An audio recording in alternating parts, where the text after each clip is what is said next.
प्रभु यीशु ख्रिस्त में मेरे प्रिय भाइयों और बहनों, सत्संचार में आपका हार्दिक स्वागत है।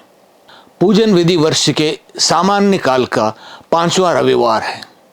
इस रविवार के पाठ में मनन चिंतन करें। राजू और रवि दोनों अस्पताल के एक ही कमरे में भर्ती थे।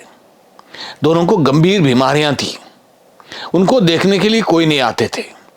जिंदगी बड़ी बोरियत जैसे लगती थी। राजू को दिन में 1 घंटा उसके बेड पर बिठाते थे ताकि उसके फेफड़ों से पानी निकाला जा सके। इस 1 घंटे में रवि वहां के पास की खिड़की से बाहर देखता था और रवि को बताता कि बाहर का दृश्य कितना मनोहर है। वहां पार्क है जहां बच्चे खेलते हैं। दंपति हाथों हाथ में हाथ डाले हुए बातें कर रहे हैं, चलते फिर रहे हैं। मित्र कहीं ना कहीं बैठ के गप मार रहे हैं। पास में एक लेक या सरोवर है, वहां पर बच्चे छोटी छोटी नाव लेकर उसमें खेल रहे हैं। वहां पर बहुत सारे बतख मस्ती कर रहे हैं और ऐसे ही बताता। और रवि इस 1 घंटे के लिए इंतजार करता था क्योंकि वो भी अपने बेड पर बैठ नहीं सकता था। एक रात को राजू की मृत्यु हो गई। उसका बेड खाली था। रवि ने नर्स से निवेदन किया कि उसको इस राजू के बेड पर शिफ्ट किया जाए, बदला जाए। नर्स ने वैसा ही किया। रवि इस बात को बड़ी उत्सुकता से इंतजार कर रहा था कि कब वो बैठे और बाहर का इस मनोहर दृश्य को देखे। लेकिन जैसे ही उसने धीरे धीरे अपनी पीठ सीधा करके बेड के सहारे वो बैठा और उसने बाहर देखा तो उसको बड़ा सदमा जैसे लगा। बाहर सिर्फ एक सीमेंट की दीवार थी। उसने नर्स को बुलाया और कहा, यह क्या है? यहां का पार्क कहां गया? ये सरोवर कहां गया? ये लोग आसपास खेलते, ये सब बच्चे कहां गायब हो गए?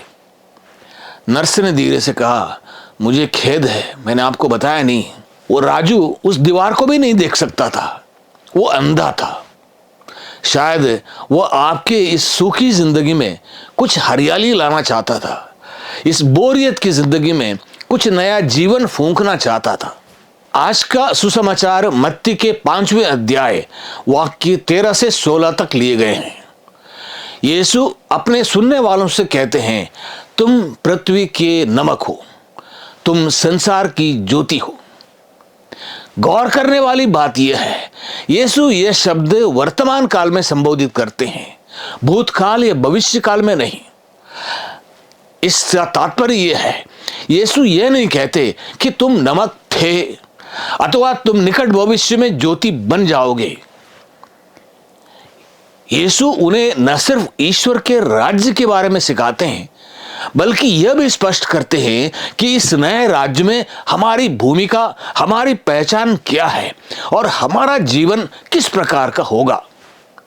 हमारा अतीत चाहे कितना भी काला, बुरा, पापमय क्यों ना हो, यीशु हमें एक नई आशा प्रदान करते हैं। वे हमारे सामने एक नई राह खोल देते हैं। हमें यह बताने का प्रयास कर रहे हैं कि हम क्या बन सकते हैं। हम जीवन को नई रुचि देने वाला नमक बन सकते हैं। किसी के अंधकार भरे जीवन में रोशनी लाने वाली ज्योति बन सकते हैं। याद रखें, यीशु ऐसे लोगों से बात कर रहे थे जिनकी कोई महत्वाकांक्षा नहीं थी, कोई बड़े सपने नहीं थे।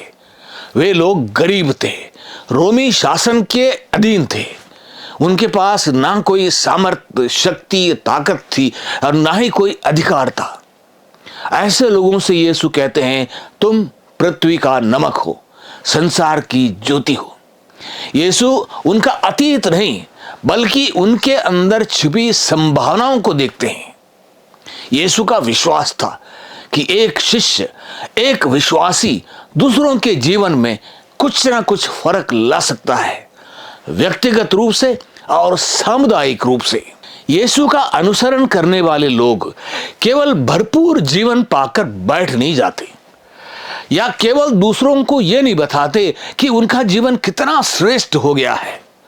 एक शिष्य, एक विश्वासी होने के नाते हमें दूसरों के जीवन में कुछ न कुछ अंतर लाने के लिए बुलाया गया है, चाहे वो कितना ही छोटा या नगण्य क्यों ना हो।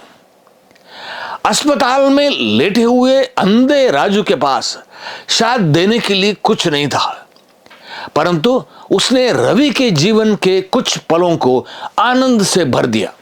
मत्ती के 25वें अध्याय में वाक्य 31 से 46 तक हम सुनते हैं कि हमारा अंतिम फैसला कैसे होगा। राजा अपने दाएं के लोगों से कहेगा, मैं भूखा था, मैं प्यासा था, तुमने मुझे खिलाया या तुमने मुझे पिलाया। ये कोई महान कार्य नहीं है, लेकिन उन्हें स्वर्ग राज्य में लेने के लिए पर्याप्त है।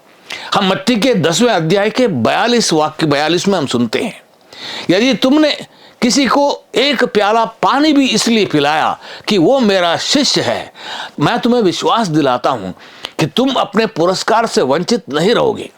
आपका न्याय इस बात से नहीं होगा कि आपने कितना महान कार्य किया है, परंतु इस बात से होगा कि क्या आप कुछ करने, कुछ देने के लिए तैयार थे या नहीं। आपको और मुझको जीवन में कुछ सकारात्मक परिवर्तन लाने के लिए बुलाया गया है। नमक के समान जीवन को रुचिकर बनाने, जीवन में स्वाद लाने, उसे बुराइयों से सुरक्षित रखने, स्वस्थ करने के लिए बुलाया गया है।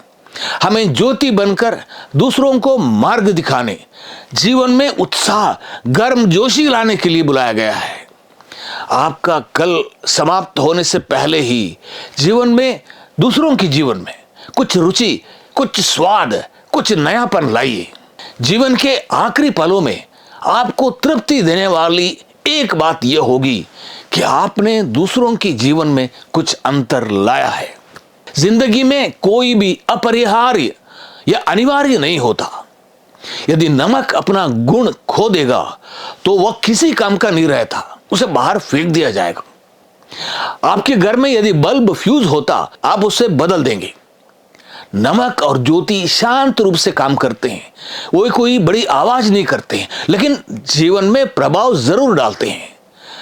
उनके ना होने से हमें जीवन में कुछ खोया खोया सा लगता है। आपके योगदान को कोई पहचाने या नहीं, कोई सराहना करे या नहीं, लेकिन जलते रहिए, जीवन में स्वाद लाते रहिए। हेलेन केलर कहती हैं, जो बोल नहीं सकती थी, जो देख नहीं सकती थी, मैं अकेली हूं, परंतु एक इंसान हूं। मैं सब कुछ नहीं कर सकती, किंतु कुछ ना कुछ जरूर कर सकती हूं।